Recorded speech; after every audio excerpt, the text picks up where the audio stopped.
I can't talk right now. I'm doing hot girl stuff. Please keep that.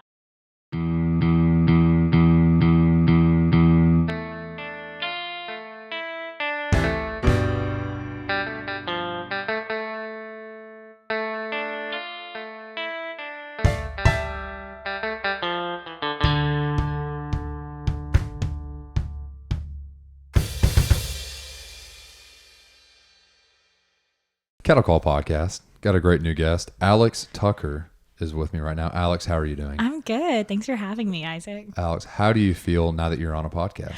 I feel like I've made it in my life, especially to be on Cattle Call Podcast. Oh, man, stop Because I that. want you to remember me when you're famous and you're a big deal. Oh, man, we'll see. I don't know when that day is coming, but...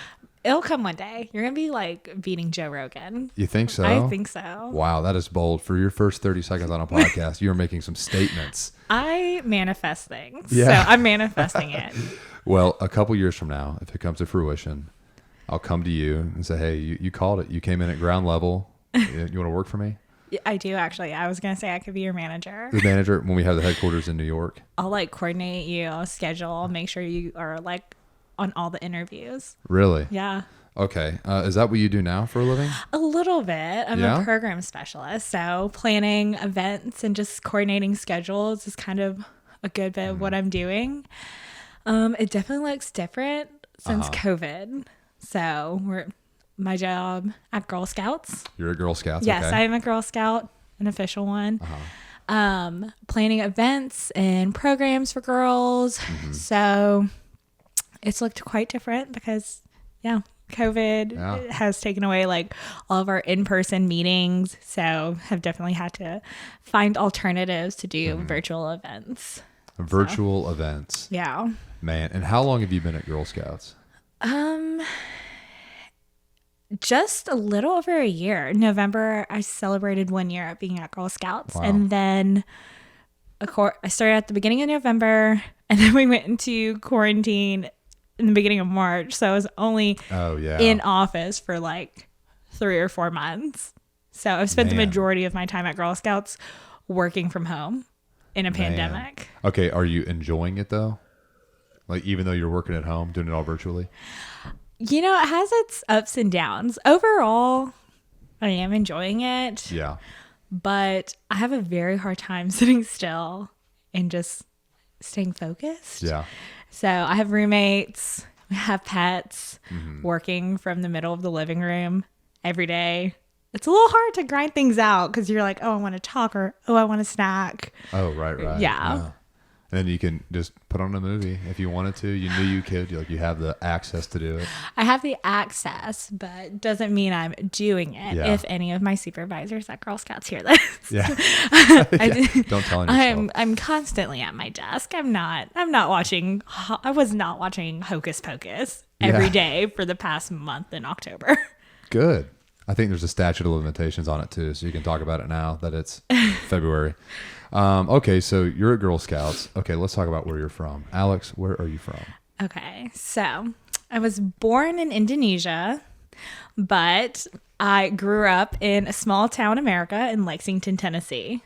Lexington, Tennessee. And now, for people that don't know where that is, where is Lexington, Tennessee? It's in West Tennessee. It's somewhere between Memphis and Nashville. I'm the worst at directions. I can tell you, if you leave Memphis, you're going to pass Jackson, Tennessee. Like if you're on your way to Nashville, you're going to pass the exit to Lexington if you blinked. Oh, yeah. Just a nice quick exit. I'm the worst at explaining directions. Yeah. I'm like, you just go that way and you pass that thing to get to that place. You know? Yeah, okay, we'll just go ahead and Google it. Thank you. Thank you for your help, Alex. Yeah, just, we live in 2021. You can use a This GPS. is true. This is very true. If you are not using technology, that's on you. You chose to live that life and to get lost. Dude, yeah, and if you aren't, odds are you're not listening to this podcast. So it's like you can talk about those people. We'll never find out. Oh, yeah. Okay, so you're born in Indonesia. Yes. You're in Lexington, Tennessee. Let's talk about your family. So you're half Indonesian. I'm half Indonesian.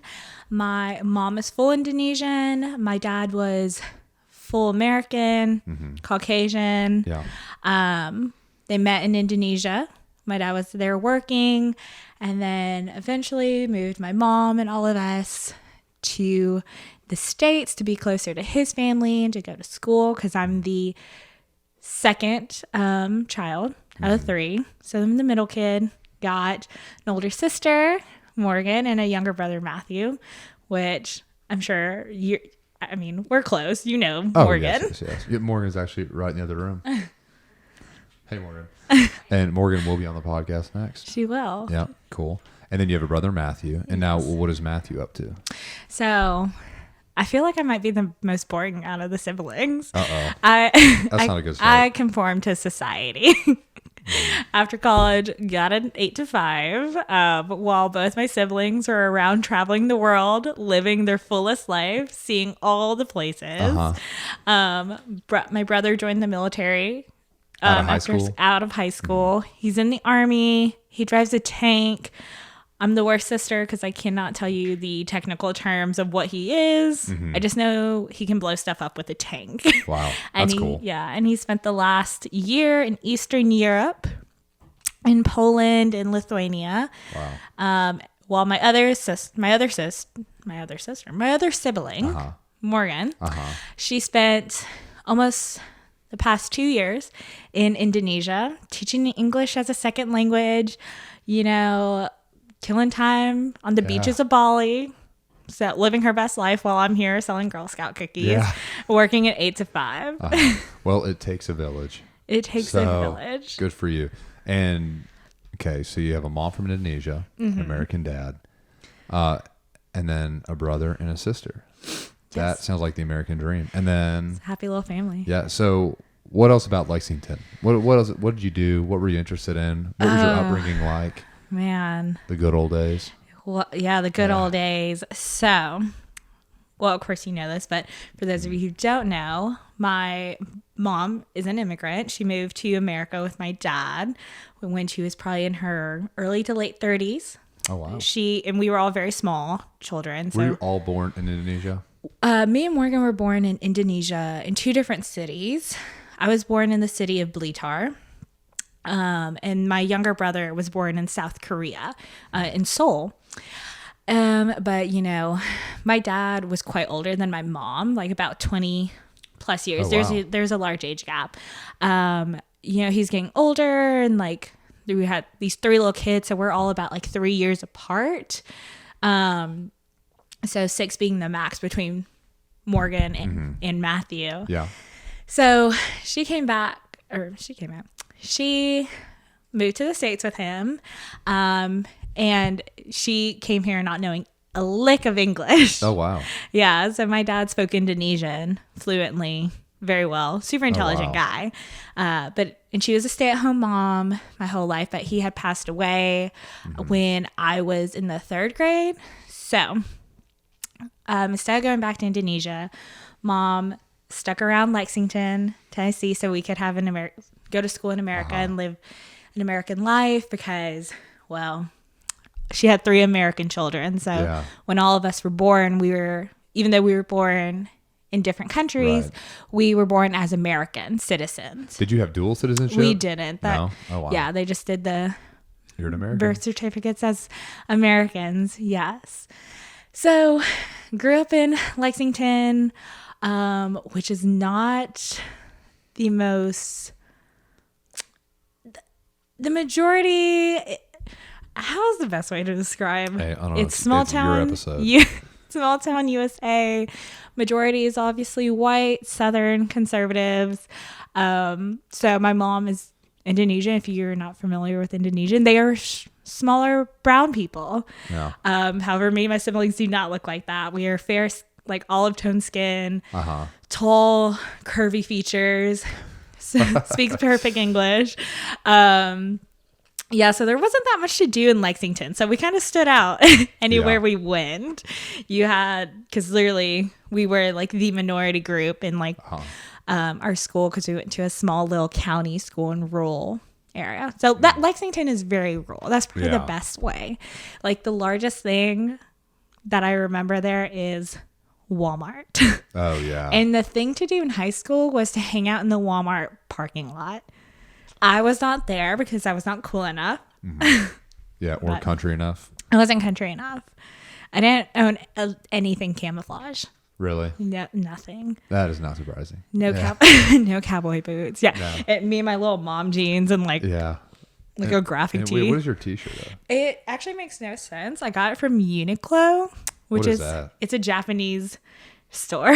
Oh. Japanese like urban street fashion. Huh. I got it for $5. Nice. Good for you. It has a baby on it. That's what I'm trying to figure It out. makes absolutely no sense. It's like an orange Target I think it was like with a baby in the middle. I think it was like an old artist like flyer or something. Oh. But again, I bought it because it was $5 and I thought it looked cool. And it's very comfortable. It's very soft. Yeah. Oh, good. Good for you. Yeah, that is not someone who hangs out in a Walmart parking lot That is t-shirt. not the girl who hangs out in the Walmart Not parking at lot. all. Also, Good I for you. feel like I don't have the accent, like the southern no. drawl. Do you think I do? Oh no. Okay. I'm just making sure you're not thinking that everyone from the South is like, oh, y'all all have it, but I don't. No, but I feel like everyone I know from I mean, no disrespect at all, but I feel like Yeah. everyone from Lexington has a little bit of a twang or drawl. I think mine only comes out after like a few glasses of wine. you Yeah. know?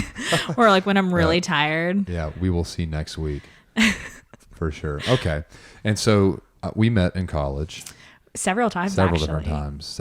And so you went to the University of Memphis I did. for what? I studied anthropology with a minor in international business. So Okay.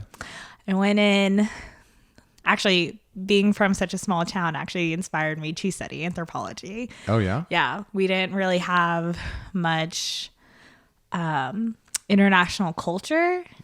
So I was kind of in the minority as a mixed race person in elementary school and even throughout high school, which like our high school is really small and you knew everybody.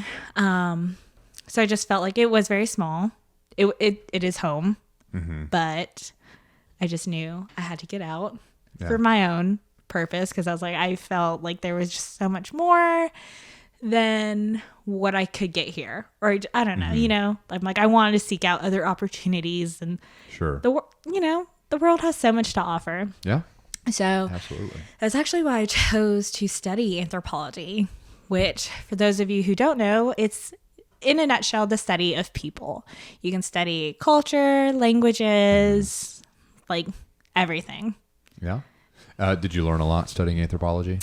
I did. I've always actually had an interest in people. Yeah. Like I think when people are like, what are you passionate about? And in my head, I'm like, I'm passionate about people. Like I love learning about other people or genuinely getting to know a person. Like I don't think I can do surface level friendships or relationships. Like a person standing in line at me at Target, I'm like, they say hi, I say hi. Then I'm like asking them, like, oh, that's nice. Where'd you get that? Or Where'd like you get that cool t-shirt with the baby? Yeah. And I'm like, Yeah. you know, like, and it's so crazy. I just love conversating with strangers. So, Good for you. And then you said international business as well.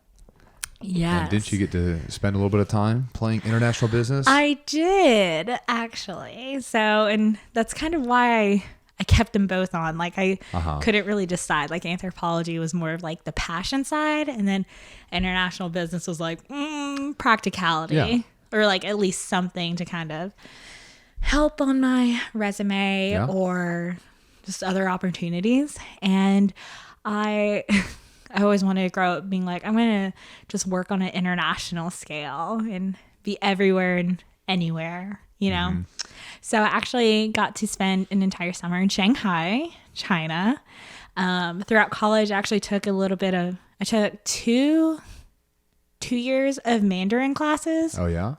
Yeah. And then after my junior year, the summer after junior year, which that was 2017, I went to Shanghai, China for the entire summer doing an internship because, you know, next year I was graduating. I was like, I have no intern experience because I was one of those students who had to like work several jobs during school. And so I was like, oh, it's coming down to crunch time. I'm like, I have no experience whatsoever. And I always knew I wanted to go somewhere unique. So I was like, what's the farthest place that I can think of? And it was China. Oh, wow. Because I took international business classes, and I was like, China just seems to keep popping up with all of this stuff. Like, I want to go. I want to see for myself. And I interned at this media company called. Oh, wow. And I know for a fact I'm butchering it because I'm American, because they are originally a Swiss company, and it looks like it would spell ringer, but it's pronounced like ringer. Yeah, I butchered it all the time. Sure it is. They made sure to let me know. I was the only American in the office. Really? Well, in my little department, I did digital marketing, and it was nice. It came in handy being the only American. Really? Yes, I was a native speaker. Okay. And then because the media company, their target audience was expats. They were like, you are our target audience, Western expats. So I got to be hands-on on a lot of the projects there. And how did you enjoy your time in Shanghai? I loved it. Yeah. It was a wild time. Shanghai was just wild. If anyone could go, just go. Okay. It's a different kind of playground. What was your favorite thing about it? Oh, it was definitely the food. Sugar. Yeah, I love food. It was just so different than like the Chinese food here. Yeah. You know, you're like, what is this? And you're going in for it. And it was just so cheap. Like, it was so expensive to like buy the plane ticket, pay for the internship. But like, once I got there, like the street food was good. It was delicious and so cheap. And I like still miss it. I remember when I first got back, I cried to my family about like these soup dumplings. I'm like, they were just a delicacy. Yeah. And it was just so hard to like find that again. But I learned a lot just about myself too, because you know, I'm such a people person, big on relationships. So I missed all my friends, and it was the summer before my senior year, and I was really close to and active in my sorority in college. And it was just, I had some really lonely times there. In Shanghai? Yes. Okay. Because it was just like a whole 12-hour difference. Like it would be 8 a.m. in Shanghai, then be 8 p.m. in Tennessee, and I just missed everybody. And I was like, I saw all these photos, and you know, in Shanghai, well, I'm not sure about now, but back then there was like a censorship on like American social media and Google, and so I couldn't even really access like my Instagram, my Facebook, and like my social media, which said a lot. Like I was struggling, but I ended up just reading this book. And I learned so much about myself. What book was it? I know it's by Maya Angelou, and it was like Clouds in the Rainbow or something. And it just talked all about her life and like just statements that she's made. So I did a lot of self-discovery, because I was like, I think I came out a more independent, stronger, smarter, determined person. Nice. You know, where I'm like, I could sit around in my room and cry, or could just like get out, make some friends. I can go adventure by myself. And I think that was the biggest thing, because I was so used to having people to do everything and anything with at like just any convenient time. Yeah. So it was like the first time that I like was alone. And I just had to figure it out by myself. And that is tough. As a people person, you know? And I was like 21. So like, you know, that was my first time just being like, fend for yourself, or like, you know, I can't follow the crowd. Yeah. Which I think that's kind of what led me into my own independence. Yeah. So as sad as that is, my learning came later. You're a pretty independent woman. I could consider myself independent now. For sure. Yeah. I like walk and talk, I guess, the independence. I don't just say it. I'm like, all right, I'm a woman of action now. You're 24 years old. You need to get your life together. That's right. You kind of have. You just got yourself a new car. I got myself a new car. You got a nice job. I have I have a nice job that I enjoy for the most part. You know, the benefits. Yeah. It's nice. It's definitely weird. It feels weird. Like, it feels like, oh, I'm adulting. Mm-hmm. I just started my M.B.A. program. There you go. But, you know, even though it's like it looks like I have my life together on paper, I feel like I'm just running around on fire of like, what am I doing? But again, I'm in control of my own life. I made all these choices. Yeah. It just kind of feels like a juggling act right now. I think everyone feels that way. Yeah. You know? Yeah. Because about everyone I talk to, they're the same where, you know, people say to me or I'll say to people you're talking like, oh, it always seems like the other person has it all figured out. And then you're like, oh, no, we're just taking it one day at a time over here, man. Oh, absolutely. Comparison is you're a not alone. thief of joy. Yeah, It's absolutely. And I think it's hard to remember sometimes too, where you're like, we're not even running the same race. Yeah. Like, that's my biggest thing. You know, like social media, you get like, I don't know, what's the word for it? It's not imposter syndrome is like, I know when you like are at work. FOMO. Yeah. How could I forget FOMO? Yeah. I know that too well. It's all right. You just overcame it, looks like. We're still working through it for the most part. It has its ups and downs, you know. So you're a big social media gal? For the most part, yes. Just this year, actually, because of the pandemic, I actually turned off all my notifications, and that's helped a lot with the social media FOMO. So it's like, I don't see it right when I get it. So it's like, if I post something, I'm not keeping up with how many likes or comments I'm getting. I'll just see it when I see it, you know? Mm-hmm. Yeah. Have you watched The Social Dilemma? Yes. And that just, I felt that. I was like, yep, that's me. Yeah. And that's kind of actually what led me to turning off my notifications. No kidding. For all my social media. I don't get Facebook notifications, Instagram. I still get Snapchat. I'm working on it. You're weaning off. I'm weaning off. And I'm too scared to turn my email notification off. Oh, yeah, you're a professional woman now. I'm a professional woman. I'm a grad student. Yeah. So I have like literally 3 different Instagrams. I have 3 different email accounts. Mm-hmm. Like my personal one, my work one, and my school one. Mm-hmm. And I'm like, they all run together. Man. Just no one need me. Please don't email me. But if you need me, that's probably the quickest way to get to me. Get to you. Well, man, that's a lot of learning you're doing. Yeah. I mean, a lot of learning yourself. You gotta learn every day. That's right. Have you learned anything new today?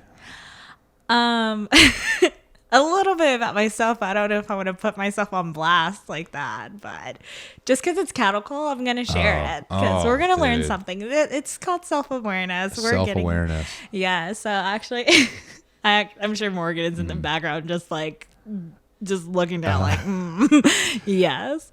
So I tend to be bossy to the people around me.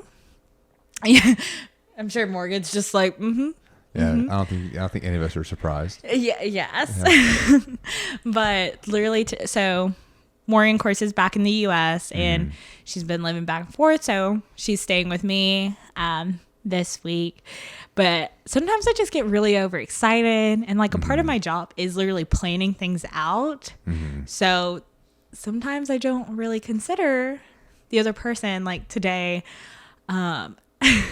I was like, Morgan, we're going to go eat lunch here. And she goes, okay, I've never been. I was like, oh, it has this and this. It'll be good. You'll like it. And then I kind of walked off and I was like, I tend to do this thing where I bulldoze people. I don't really give them the option, which if I was on the opposite end of that, I would not like that. You wouldn't like it, yeah. Yeah, so we were in the car and I was like, did you like it? And then I was kind of like, I'm sorry. I was like, I should have asked. I didn't even bother. I just said, you're getting in. Mm-hmm. Just like get in. We're going to go here for lunch. Yeah. I was like, I didn't even bother asking you. I told you would like it. I didn't even ask because I don't know. She's been gone for a year. She could have different preferences. This is true. But I'm also learning that I tend to project when I'm stressed or something on other people that I really care about. And I'm sure all my roommates can attest to that as well. Like, we can tell when you're in a bad mood and it's not even our fault. And it's like, I'm learning to deal with that stress. Yeah. Okay. How do you deal with stress? Well, in this instance, if it's something like work or school related, I literally go take a nice cry. You cry? I cry. Morgan's just laughing. Yeah. He's probably like, shut up. Just stop. That's not how you deal with it. I do cry sometimes. Sometimes. And sometimes I handle it better where I'm just like, okay, we're just going to work through this. Like, I almost do this thing where it's like I have to de-escalate myself because in my head, I will like just let things run of like, this is the worst thing that could happen. So in my head, I'm like, okay, let's be realistic. What's the worst possible thing that could happen today? And it's like, or not today, just in a situation. In a situation, like, if right. maybe just say if I'm like, I feel like I'm running late on a deadline. I'm like, how impactful is this going to be? What can I do to change the situation? So like, I kind of just de-escalate where it's like, okay, I'll talk to my supervisor, but like, can we push this back or can something else taking priority or something, you know? And usually it always ends up fine. Yeah. You know, where it's like, but in my head, I have to like literally talk myself down. And I mean, I know for a fact I'm not the only person. I have several friends who are like this too, who are just very hard on themselves. So it's like if they don't, excuse me. Oh, you're fine. She's crying. It just, the tears, I'm choked up. No, what was I saying? That your friends. Yeah. Oh yeah. I'm not the only one. I tend to be really hard on myself. Like, I think growing up, I was just like, I always wanted to like be the helper, like be the provider for like my family or like my friend, you know. It's just like I put so much pressure on myself to take care of others who don't even ask. My family and friends are capable of taking care of yourselves, but like in my head, I'm like, I love you so much. I want to do this. And then it ends up putting more pressure on me that didn't need to be there. And then it just leads to me projecting on them. And I'm like, you know, like that was not productive or helped anyone. Okay. So knowing what you know now, what kind of woman would you like to be in 10 years? Oh, what are you working towards? That's a really great question. I don't even know what I'm working towards tomorrow. I'm just kidding, somewhat. But yeah, I guess 10 years in my head, and I'm big on manifesting. As I said earlier, Isaac Weston, Cattle Call podcast. It's gonna beat Joe Rogan one day. Like, let's make this happen, you guys. Yeah, please. Yeah, like, yeah. Let's make it happen. I mean, that's a part of it. It's like manifesting it and like truly believing it. Cause I think, okay, I guess in my head, I'm like, I'm proud of myself. I'm proud of how far I've come. And I know I can go further. And maybe that's why I'm so hard on myself. But like, cause the timing may have not have been what I originally thought. But 10 years from now, I hope that I am in somewhat of a leadership position. I guess I'll be 34. Yeah, I'll be 34. That's weird. Man, that's weird. That's weird to say. Oh, mid-20s. It's like almost out of here. Hopefully I'll be thriving with my career, my mental and my spiritual health, physical health. Yeah. Hopefully I will be hopefully I can eventually have children at that point. Have a great partner who actually wants to be a partner. You know, I guess in my head, I'm like, I just want to be thriving and just okay and just still comfortable with learning, you know, because I think that's always going to be important is like, I can never just know everything. And then each life is going to bring its own different phase, like its own challenges. And just, yeah. That's good. But I guess we'll just wait and see.